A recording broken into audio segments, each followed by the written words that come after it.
Ah, ça se peut-tu? Il y avait mon fil de... Ah, ça se peut que ça soit ça. Merci en passant. Mon fil était dedans. Fait que ça faisait sûrement comme s'il y avait un... Bon, on va recommencer ça vite vite.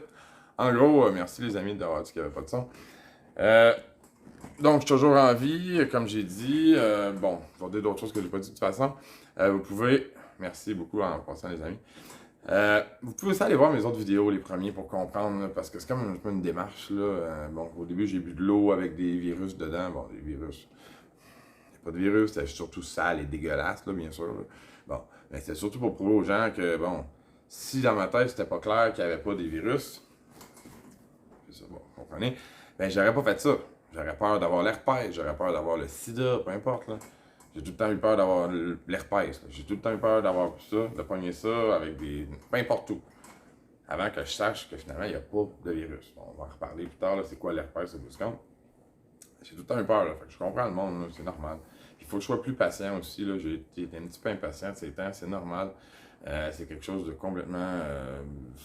On peut pas dire que les virus n'existent pas, c'est normal que les gens soient. Ils bloquent un peu. Salut Richard! Donc, c'est ça. Je veux pas que je me fâche, il faut que je sois patient. C'est juste normal. Okay? Quand toute notre vie, on a vécu avec quelque chose dans notre tête, puis on se fait dire que c'est n'importe quoi, bon, c'est sûr qu'on va tourner de bord, puis on va fighter, on va se battre. C'est normal. Faut pas que je sois fâché, donc il faut que je sois plus patient. C'est plus qu'on m'avait comme un peu dit, bon, tu sais pas c'est quoi la différence entre une bactérie et un virus. Puis aussi, j'ai su que, bon, Xavier Camus, il avait comme parlé de moi. Donc ça m'a mis un peu, pas maudit, mais ça m'a craqué. Bon, faire une histoire courte. Aujourd'hui, on va répondre à la question comment on se contamine. C'est quoi la contagion? Aussi simple que ça.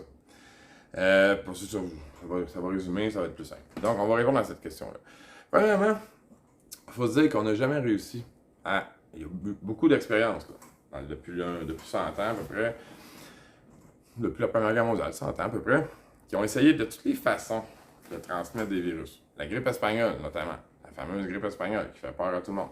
Donc, la fameuse grippe espagnole, ben, ils ont essayé vraiment fort de la transmettre. Moi, quand j'ai entendu l'expérience qu'ils ont faite, j'en revenais pas pour eux. Ah, salut Charles! Je veux dire, des trucs qu'aujourd'hui, c'est sûr que ça serait pas fait, là, ça serait pas accepté. Là. Ben, bon, peut-être là, en étant des cobayes.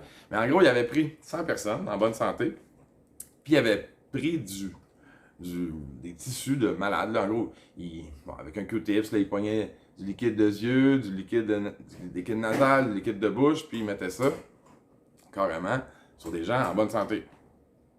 Et sur les 100 personnes. Bon, ça n'a pas marché. Après ça, ils ont essayé de prendre du chemu, en petite quantité quand même, parce que sinon, bon, ça aurait trop été. Ils auraient empoisonné. Pas capable de transmettre la grippe espagnole, encore une fois. Bizarre. Pourtant, c'est la grande pandémie de tous les temps. La grande pandémie, là. Tout le monde réfère tout le temps à la grippe espagnole. Mais pourtant, pas capable de la transmettre. Frédéric, salut Frédéric. Salut JP. En gros, je n'ai pas capable de transmettre le plus grand virus de tous les temps, la grippe espagnole. Comment ça? Après ça, c'était pas tout, là. Ils ont fait en sorte, ils ont pris les 100 personnes qui étaient en bonne santé, ils ont fait asseoir des malades devant eux, okay? Puis ils ont parlé 5 minutes de temps et plus, même, je pense que c'était 10 minutes. Là, ils étaient face à face, c'était d'une distance comme ça. Je me répète, j'en ai parlé un peu là, avant, mais bon, ça vaut la peine de répéter. Il était à une distance là, de tout ça, là. Il était loin du 2 mètres, on s'entend là. Puis tu parles avec les postillons, blablabla, tu parles, puis tu te tiens par la main. Là. OK? Les 100 personnes en bonne santé, ils ont fait ça avec 100 des personnes malades. Ça n'a jamais marché. Là, à la fin, là, après qu'il ait parlé pendant 5 minutes de temps, puis qu'il soit littéralement face à face, bien, la personne qui était malade inspirait et soufflait pendant que l'autre qui voulait être malade inspirait. Ouais. Juste ça, là. Comme, ok, c'est assez hard, là. Tu peux pas vouloir plus rendre les gens malades, là. Tu peux... Après, puis bien sûr, il y en a pas un qui est tombé malade, bien sûr. Il y a eu aussi la polio aussi. La polio qui a fait peur à tout le monde vraiment longtemps, là. Ils ont fait des exemples, c'était en 49. C'est un livre en 56 qui en a parlé. C'était une expérience en 49, puis c'était une expérience vraiment poétique, encore une fois, parce qu'on respectait vraiment pas... on prenait des prisonniers puis des orphelins, puis on essayait de leur transmettre la polio. Heureusement pour eux, ça n'a jamais marché la contagion, parce que, bon, ça existe. pas de virus. La polio, c'est une autre chose. C'est une façon de faire sortir les toxines du dos. Okay? C'est une maladie qui est très rare quand les toxines s'accumulent dans le dos. Okay? C'est pas un virus qui transmet ça. Par contre, si tu injectes le résultat de la polio, qui est comme un genre de poison, bien là, tu vas donner la polio aux gens. Donc, c'est pour ça qu'il y a beaucoup de gens qui ont été vaccinés contre la polio. Qui ont eu la polio, bien sûr. Bon, ça, c'est une autre affaire. Mais en gros, la polio, ils ont essayé ça de toutes les façons. Là. Mais imaginez, ils ont fait à peu près les mêmes genres de trucs qu'ils ont fait pour la grippe espagnole. Donc, on prenait du liquide des yeux, du liquide de nez, du liquide de bouche, de personnes qui avaient la polio, là. Là, on les mettait des yeux dans le nez, dans la bouche de l'autre, sans jamais réussir à contaminer. La polio, là. Ouais. Pour laquelle il faut vacciner absolument. Tu pognes ça, puis tu tombes. Hein? Donc, je m'excuse de rire, c'est vraiment pas drôle, parce qu'il y en a qui ont souffert de ça et tout. Là. Mais je ris parce que ça fait super longtemps que je suis là-dedans, puis à un moment donné, il faut en rire, parce que, bon, c'est ça. Si on n'en rit pas, à un moment donné, c'est trop triste. Là. Je veux dire, empoisonner des gens à l'infini pour espérer qu'il y ait moins de monde sur la Terre, c'est un peu triste, bien sûr. Donc, c'est ça. Quel autre exemple aussi que j'avais? Grippe espagnole. Ah oui, il y a aussi Robert Wilner qui s'était injecté du sang d'une personne qui avait le sida, qui était HIV positif. Ouais, mais le gars, c'est un chercheur là-dedans, c'est un médecin qui faisait. Ben, c'est un médecin spécialisé là-dedans, en fait. Puis lui, vu qu'il savait que c'était pas le HIV qui causait le sida, ben, il s'est injecté du HIV. Un peu dans le même principe que moi, là, en moins violent dans ce sens. Là. Mais bon, c'est le même principe. Là, dans le sens, je vais vous prouver que je fais pas juste dire n'importe quoi, que je crois que ce que je dis, puis que je ferais pas ça si j'étais pas certain de mon truc. Là. C'est un peu la même chose. C'est pour ça que j'ai lavé des portes de métro. Puis j'ai bu l'eau qui s'en suivait. C'est pas parce que j'aime ça, c'est pas le fun, mais bon, pour prouver un point, des fois, bon. C'est ça. Donc, il y a eu beaucoup d'exemples dans l'histoire de scientifiques qui ont essayé de transmettre des virus. Ça n'a juste pas marché. C'est depuis les temps immémorables. Là. Ils ont essayé, là. Puis dans le temps, qu'est-ce qu'ils faisaient, le pasteur, là? C'était pas du tout ça, là. J'en ai parlé dans mes autres vidéos, fait que je vais pas en reparler. En passant, ça vaut la peine. Je les ai toutes réécoutées, mes vidéos, pour voir, pour pas toutes répéter les mêmes choses. Là. Mais ça vaut la peine d'écouter les premiers, là. Je me suis pas... il y a assez de contenu. Donc, en gros, j'ai parlé de pasteur, qu'est-ce qu'ils faisaient, en long et en large. Mais en gros, qu'est-ce qu'ils ont fait? C'était pas du tout ça. Là. Ils ont pas du tout... ils empoisonnaient des animaux, là. Ils empoisonnaient du monde. Là. C'était pas du tout des virus qui transmettaient. Okay? Ça, c'est clair. Puis juste à voir mes autres vidéos, vous allez le voir très clairement. Donc, aujourd'hui, notre but, c'était de répondre à la super question. Comment on se contamine? C'est quoi la contagion? Donc, c'est pour ça que j'ai parlé au début de petites de recherches qu'il y avait eu avant, qui nous, bon, pas qui nous prouvent, mais c'est des recherches qui disent qu'eux autres, ils n'ont pas réussi, en tout cas, à transmettre de la maladie. Non. De toute façon, de toutes les façons qu'ils n'ont pas trouvé. Là. Injecter du chemu, faire respirer, parler du monde à cette distance, prendre du liquide de yeux, de nez, de bouche, mettre ça dans... Tu peux pas vouloir plus transmettre des virus, là. Puis non, jamais. Bon, finalement, c'est comment que ça se transmet, Patrick, là, bon, tu tournes en autour du pot, là. Comment que ça se transmet, cette affaire-là? Bon. Ultimement, quand on pogne une maladie, c'est juste que on a beaucoup de toxines en nous, puis nos bactéries de base sont pas capables de faire la job. Parce qu'en gros, les bactéries suivent un genre de cycle qui... En fait, les bactéries s'adaptent à l'environnement qu'ils vont rencontrer. La bactérie meurt jamais. Les bactéries reviennent des somatides dans genre de format qui attendent juste de l'humidité pour partir en vie. Mais en gros, les bactéries ne meurent jamais. Puis ils ont juste un cycle. Ils s'adaptent à leur environnement. Puis quand tu es rendu presque mort ou mort, ben là, les bactéries sont rendues dans leur dernier cycle. Puis là, mettons que vous laissez un corps dans un endroit fermé, puis qu'il n'y a pas de mouches pour aller manger ou pas d'animaux, mettons. Vous allez voir le corps en décomposition. Il va se décomposer. Puis à la fin, ben, c'est des bactéries qui sont vraiment dans leur dernière phase de bactéries, là, quand tu manges des trucs morts. Okay? Et nous, on a les mêmes bactéries en nous. Là. il ne faut pas se rendre là. Donc, nous, théoriquement, si on est bien hydraté, si on mange bien et tout, ben, on se tient seulement dans les premières phases des bactéries. Donc, les bactéries, ils partent de somatides, de spores, de double spore, ça s'en va bactéries, double bactéries. Après ça, je pense que c'est double bactérie à spore, double bactérie à spore granulé. Bon, vous voyez le style un peu là. Puis là, jusqu'à un moment donné que ça devient des mycobactéries. Puis là, à un moment donné, comment dire, ces trucs-là, ça produit beaucoup de toxines. Ils mangent beaucoup de toxines, puis beaucoup de trucs dans ton corps qu'il faut pas, mais ça en coûte beaucoup à ton corps parce que lui, ultimement, ben, c'est des grosses bactéries, puis ça produit beaucoup de toxines parce qu'on est obligé de manger beaucoup de toxines. Mais c'est ça, les grosses maladies, ultimement. Puis ça dépend de où est dans ton corps ou dans ton corps que tu as beaucoup de toxines à faire évacuer. C'est là que la maladie elle va sortir le plus, tout simplement. Comme les cancers, où est-ce qu'on est le plus sollicité. C'est de là que ça va venir. Comme j'ai dit, si vous arrivez là, allez aux premières vidéos. Parce que c'est sûr que moi, genre, je suis un genre de parcours, puis c'est vraiment difficile à comprendre. Pas difficile à comprendre, c'est facile à comprendre. Mais c'est difficile à accepter. Donc, prenez le temps. Okay? Il y a beaucoup de livres là-dessus. Il y en a des livres là-dessus, il y en a plein. J'en ai parlé dans mon 4e live. J'en ai nommé beaucoup. Donc, vous pouvez aller voir ces livres-là, vous pouvez aller vous informer. Juste taper le nom de ces médecins-là sur YouTube des fois, Odyssey, Rumble. Vous allez arriver à des informations.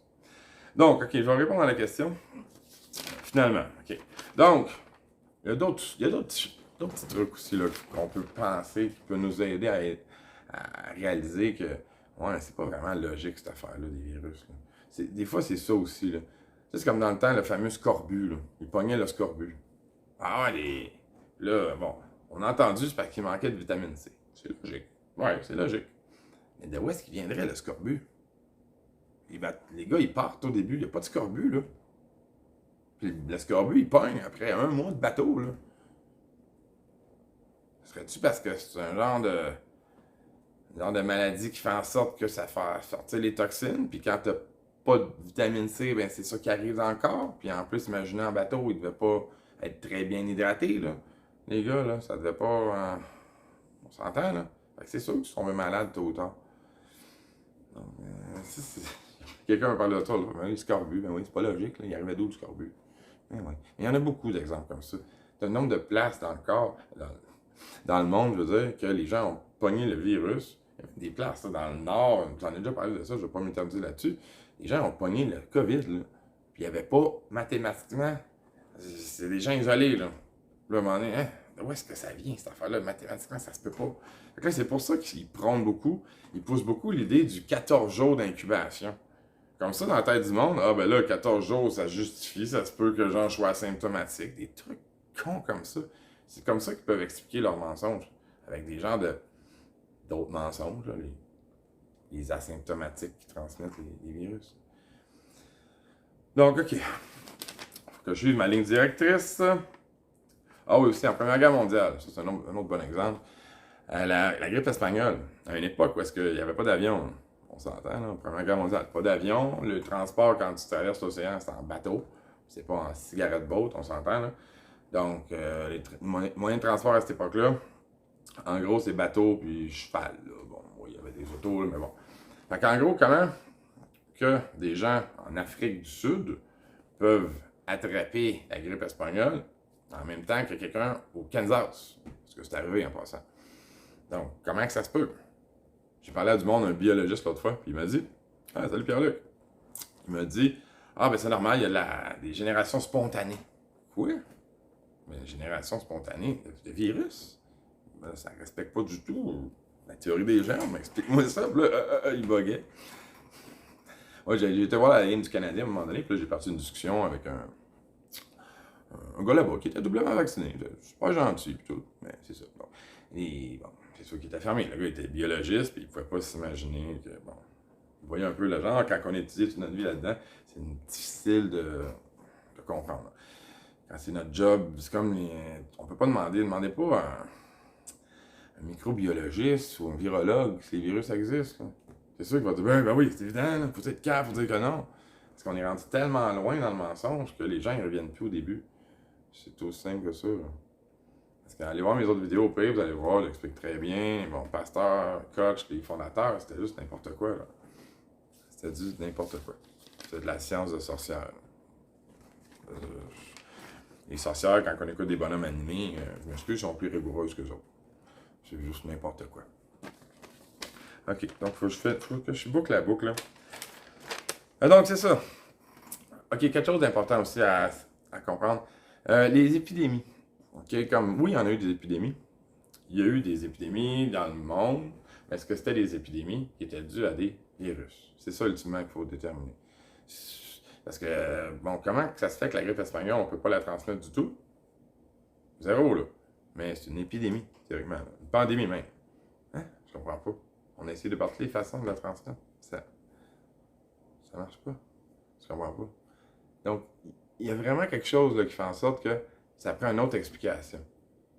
Donc, la Première Guerre mondiale, c'est une pas pire explication en base. Là. C'est sûr que c'était pas les meilleures conditions d'hygiène qui se pouvaient. Quand on se rend compte qu'ils ont vacciné à l'infini les soldats américains qui allaient au front. Ils vaccinaient avant de partir, ils vaccinaient en revenant. J'assurais qu'ils étaient en décrépitude quand ils revenaient. Là, dans la pensée populaire, les GI, ils revenaient tout le temps infectés, puis ils revenaient avec des bactéries. Fait que là, il fallait tous les vacciner encore plus. Fait que là, c'était en effet boule de neige. Fait que là, t'as ça. T'as plusieurs aussi des connaissances de base qui n'étaient pas connues. Là. Juste aérer, là, juste ouvrir une vitre pour que l'air soit moins vicié, c'était pas une connaissance qui était de base à cette époque-là. À la Première Guerre mondiale, là, on a même des images en tête. Là. Des gens de. C'est dans des grands, gros. Pas des auditoriums, là, mais des gens de gros endroits où est-ce que tu vois tous les malades morts. Puis tu vois, c'est tout fermé. Il y a d'avoir aucune aération là-dedans. Tu le vois à l'œil, là, genre. Là. Tu voudrais pas être là, tu manquerais d'air, on dirait. C'est juste, il y a tellement de trucs de base comme ça. C'est pas surprenant que ça soit ramassé avec des millions de morts, là. C'est juste n'importe quoi.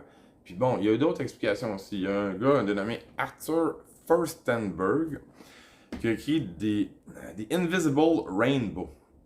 C'est un livre que vous pouvez acheter sur Amazon. Lui, il explique bien, c'est un gars qui est un spécialiste en électricité. C'est pas, j'ai dit dans une autre vidéo, un technicien en électricité, là. C'est pas vraiment gentil pour lui. Là. Ben, c'est rien contre les techniciens en électricité qui peuvent m'écouter, là. Mais dans le sens que le gars, c'est un spécialiste là-dedans. Puis bon, il a fait des études, puis il a établi des corrélations entre les hausses d'électrification. Donc, ça c'est comme tout au long du siècle aussi. Là. Okay, dans le sens qu'en Première Guerre mondiale, on avait eu vraiment une hausse de l'électrification du monde. Le monde était rendu électrifié à cette époque-là. Puis c'est sûr que le corps humain, ben, il n'était pas habitué à ça. Là. Les ondes, ben, c'est comme en ce moment, là. Vous le savez, là, les ondes, c'est pas bon. Je pense pas qu'il n'y a pas une personne au monde en ce moment qui sait pas que si t'es pogné à côté de ton cellulaire, tu mets 3 cellulaires à côté de toi, tu vas avoir mal à la tête. Là, tout le monde sait ça. Là. Okay, c'est pas. Donc, ça avait des mauvais effets. Puis ça justifie beaucoup, selon lui, selon beaucoup d'autres qui l'ont lu. Moi aussi, en le lisant, je me suis rendu compte que c'était très, très, très logique. Puis après ça, quand on va un petit peu plus loin, les histoires de Wuhan, ça tombe logique aussi. Parce que Wuhan, c'était la première ville au monde qui était tapissée de 5G. La première ville au monde. Et en plus, c'est très toxique, il paraît, comme ville. J'ai jamais été, là. Ça, j'ai entendu dire. Très toxique, tu mets le 5G là-dedans. C'est pas surprenant qu'il y ait eu une hausse de personnes qui aient eu quelque chose à faire sortir et qui soient tombées. M'excuse, malade. Mais là, ce que c'est le COVID? Je le répète, j'en ai déjà parlé dans mes autres vidéos. Les tests COVID ne testent pas le COVID.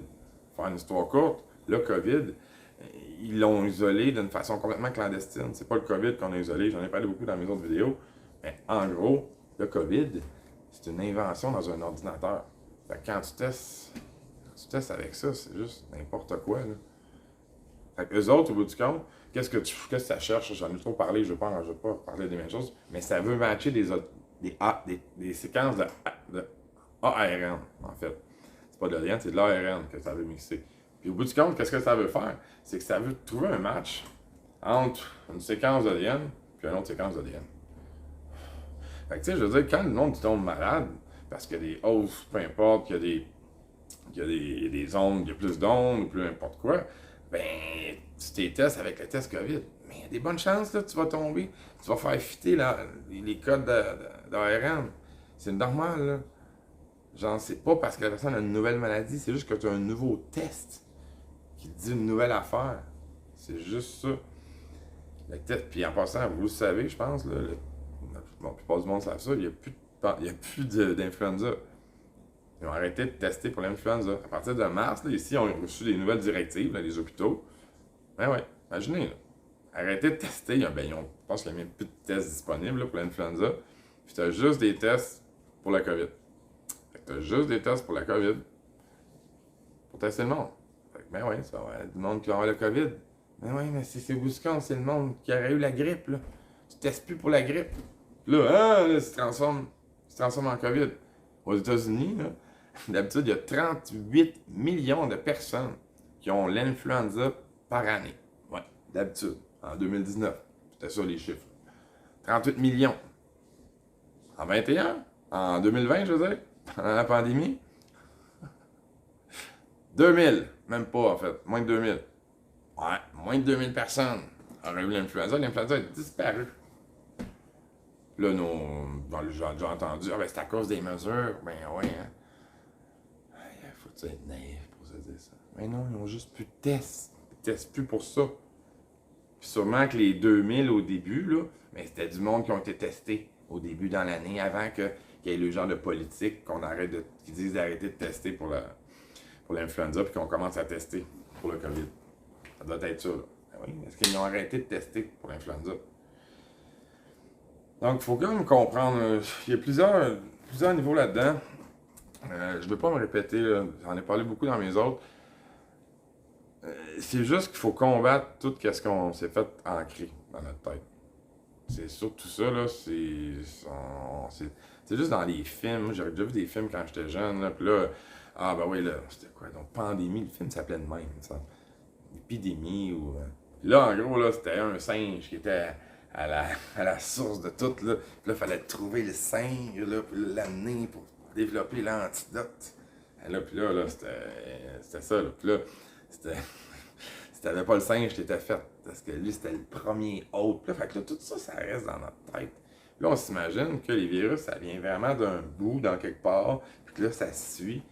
Puis que là, ça faut absolument que tu sois contaminé. Ben, il y a plusieurs bugs dans leur histoire, ça se peut pas. Comme on a parlé, comment il y a plein de monde là, qui ont pogné le COVID, qui n'étaient pas du tout en contact avec personne. Première Guerre mondiale, je me répète, comment que les grippes espagnoles a pu se déclarer à plein de places différentes.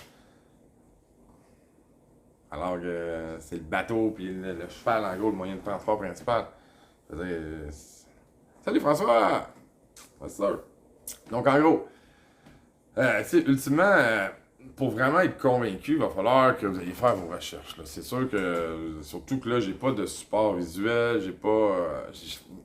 Je peux vous donner des livres à aller lire, je peux vous donner des références. Mais c'est sûr que pour l'instant, il faut juste réfléchir. Puis c'est en réfléchissant qu'on va le trouver, que vous pouvez le trouver, à part si vous allez vous informer. Mais c'est sûr que le mieux, c'est tout le temps de faire ses propres recherches. Il faut être le maître de soi, là, parce qu'on peut pas croire une personne. Donc moi, je vais jamais dire « crois-moi », c'est sûr. Même si je me répète, je vais tout le temps dire des choses que je crois 100% dans ma tête. Dans ma tête, je suis tout le temps 100% honnête. Puis c'est sûr que je ne veux pas mentir à personne. Donc, mais il faut quand même pas se croire. Faut pas se fier à moi non plus. Donc, si je vous donne si je plante des petites graines dans votre tête et vous allez faire de la recherche, je suis bien content. Si vous me croyez sur parole, c'est bien aussi, là. Vous pouvez vous assurer que je vous dis la vérité. Mais par contre, tout le temps aller faire des recherches. Donc, on va finir sur qu'est-ce qu'on peut faire. Donc, il y a plusieurs choses à faire. Bon, il y a des manifestations, bien sûr. Mais en gros, comment qu'il faut contrer ça à moyen et long terme, c'est vraiment en contrant l'ignorance. Il faut qu'on arrête d'être ignorant, il faut répandre l'information. Puis il faut pas se fâcher contre les gens aussi qui pensent pas comme nous. C'est la pire chose à faire. Aussi, En disant ça, là, le truc des virus, là, moi je dis pas ça contre personne, aucun lanceur d'alerte qui parle de virus puis tout. Là. Les gens sont pas menteurs en parlant de ça, là. Ils ne savent juste pas. C'est vraiment. C'est une vieille. C'est comment dire, c'est des vieilles connaissances, mais ça commence à être populaire, là, à se répandre, là, à des oreilles comme moi qui sont pas du tout des oreilles de spécialistes, mais qui peuvent quand même l'expliquer parce que j'ai été vraiment travaillé fort pour le comprendre. Mais en gros, faut pas se fâcher contre les gens qui comprennent pas. On va en venir à bout. Donc, la recette pour battre les méchants mondialistes, on s'informe, on répand l'information, puis on répand pas de la mauvaise information, on la vérifie. Puis ça donne rien d'aller dans des affaires de complot trop poussés, là. D'extraterrestres, de. Je vais pas dire le truc. En gros, il y a assez de choses dans l'histoire qui sont factuelles, qui sont faciles à aller voir, qu'il y a des livres pour s'informer. On n'a pas à aller dans les grosses conspirations compliquées, là. Okay? Joe Biden, ça peut être Joe Biden. Il n'est pas obligé d'être un clone ou un personnage, là. OK? Donc, il y a des choses tangibles à aller s'informer dessus. Okay? Les virus, je pense que c'est la meilleure chose, le meilleur exemple, parce que c'est très bien documenté. Là. Quand on réfléchit, ça se peut même pas l'histoire. Mais là, on est rendu tellement loin. C'est un peu comme le 11 septembre, on a arrêté d'y penser, mais ça n'a toujours autant pas de sens. Donc, on continue, on travaille fort, il faut jamais abandonner. Il y en a beaucoup qui sont découragés en ce moment. Ben, pas beaucoup, faut pas que je dise ça, là. C'est pas vrai. C'est plus qu'on regarde beaucoup au Québec, mais dans le monde entier, ça s'éveille beaucoup. Le Québec aussi, c'est juste qu'on est formaté à bien suivre ce qu'on se fait demander. On est du bon monde au Québec. Puis on n'est pas des rebelles en tête. On a un petit groupe de rebelles, bien sûr, mais c'est juste ça. Donc, il faut continuer à s'éveiller. Il faut être patient avec le monde. C'est sûr que l'heure, elle peut tomber grave. Là. On parle de vaccins obligatoires et tout. Mais bon, ça n'a rien de paniquer non plus. Bon, c'est sûr que je dis ça, mais moi, je suis quand même là à faire des lives. Je me demande vraiment qu'est-ce que je pourrais faire de plus. Mais c'est ça. Je pense qu'il faut que tout le monde en fasse un petit peu plus. Tout simplement. Puis après ça, on verra ce qui va arriver. Moi, je sais qu'en ce moment, je fais pas mal le mieux que je peux. Puis, donnez-moi des suggestions, si vous avez des suggestions, bien sûr. Moi, je suis tout le temps ouvert. En ce moment, qu'est-ce que j'ai de mieux, c'est l'information, c'est de répandre l'information. Puis je vais en faire d'autres. J'ai beaucoup de trucs à dire, inquiétez-vous pas. Je vais passer ma vie à faire de la recherche. Ah oui, il y a une chose que je voulais dire aussi. On a chacun nos forces dans la vie. C'est vraiment ça l'important. Moi, ma force, ça a été de m'informer. J'aime beaucoup, beaucoup l'information. Pour moi, c'est pas un fardeau. J'aime beaucoup ça, m'informer, écouter des documentaires, lire. J'aime ça. Quand ça m'informe, je trippe. Donc, chacun a ses forces. Mais il y en a qui ont d'autres forces. Demande-moi pas de dessiner quelque chose, ça va être menti. Donc, on a chacun nos forces. Il faut juste s'entraider pour éveiller les gens le plus possible puis essayer de créer un genre de nouveau monde qui va être vraiment. Qui va être inspirant, mettons. Donc, à demain, oui, je suis encore en vie aussi. Là, pour ça. Donc, à demain, je vais être encore en vie, c'est sûr. Yeah!